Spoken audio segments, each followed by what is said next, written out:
Have you ever met Biden before or no? I met him briefly back in the 80s. He was at some event. Impressed? Back when I was on cocaine. So a fired up season of your life. Yeah. So, Did you? back in the 80s. Great balls of fire.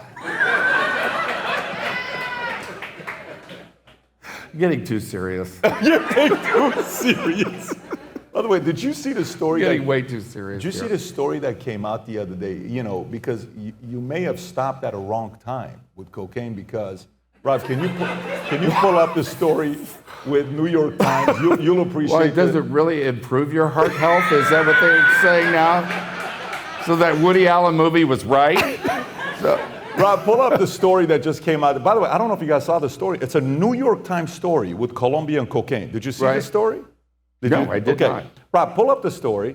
Colombia faces a new problem. Too much cocaine. I mean, that's devastating that they're sitting on all this product that they can't move anymore. Oh, They have wow. so much inventory of it, right? They don't have a government subsidy for that? To pay them not to grow it? What caused you to, everybody, you know, we all have a history of things that we had to at one point drop. And what was your method to say, I'm going to change? There are 3 stages in addiction. You know, when I start, Somebody got pissed in a bag. I got introduced. Get the I cocaine got out of that introduced to guy's cocaine hands. back in the 70s, and it was there was a cover story in People magazine about, you know, that it was not addictive and that it was just a fun party People drug. magazine. You know, it gave you more energy and pep. I was all for energy and pep, and I mean, it was in the movie. It was in movie budgets, you know, and it was Seriously people go into meetings and studios and it'd be on the table. You're joking. Yeah. You're not joking. I'm serious. But then John Belushi died, and that's where people started to wake up, I think, about it, you know. I kept going, but addiction is like 3 stages. You get it's fun, and then it's fun with problems, and then it's problems. You know, and then when you're in the problem stage, what do? You know, because you think you're still in the fun stage, and you don't realize that, you know, it's affecting your work, it's affecting your relationships, it's affecting everything about your life. You know, becoming unmanageable there. And I had a band called the Eclectics back then, and we got a record deal. We played at the Palace Theater. We got a record deal that night, and we broke up that very night in the dressing rooms. Just like that movie, The Commitments. We broke up backstage after we had a record deal, and we broke up. It was because of me. Because, you know, I was a mess, to tell you the truth. But I went home that very night. I went home, and I was lucky. I had a white line experience, you know, from prayer, really.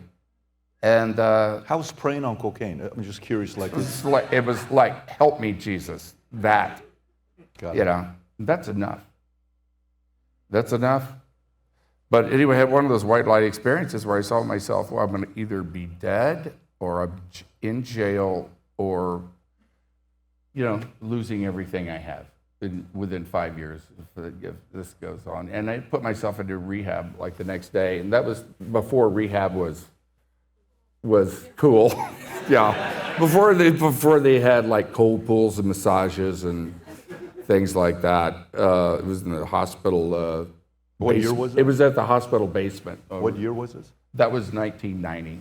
Is this when Betty Ford? Is this the Palm Desert? The whole Betty Ford. No. This was like St. John's Hospital in the basement of St. John's, and I was lucky. I was there for 28 days and I got it. But you know, I gnawed my teeth for like 3 years, and of course, you know, it's no fun to, you know, after that, because I had to kind of relearn everything, to tell you the truth.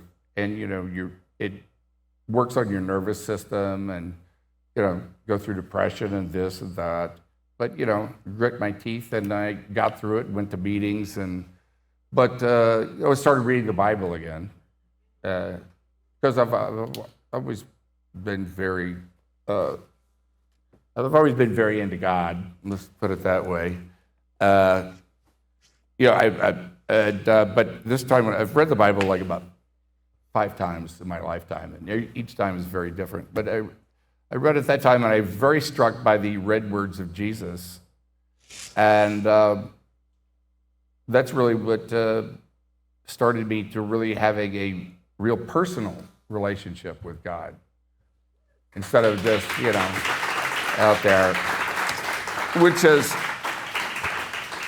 has grown and nurtured and ebbed and flowed since then. I won't say that nobody's perfect or anything like that, but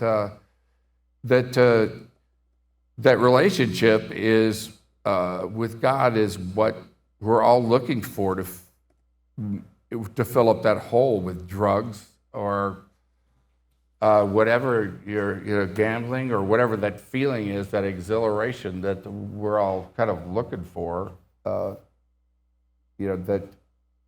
only doesn't work after a while with drugs and the rest of it, but that's the hole we're trying to fill. Did you ever watch the movie Walk the Line? Yeah. That scene where June has the guy coming in to try to give him the pills, and the father-in-law comes out with the shotgun and says, hey, you better get out of here. And right. He has to stay in bed, and he's going through the rehab side and trying to get that. Yeah. That's the part when you go. I had a close friend of mine that couldn't get off of it, and we lost him May 2nd it's a very hard thing when you lose a good friend. I've had a lot of close friends. Well, I won't say a lot, but I mean, I've had close friends who've died from it, and by accident, or whatever it was. But or some were trying to commit suicide with it, I guess, by one drug or another, or this or that and another. And it's, for me, that's where the answer really lies.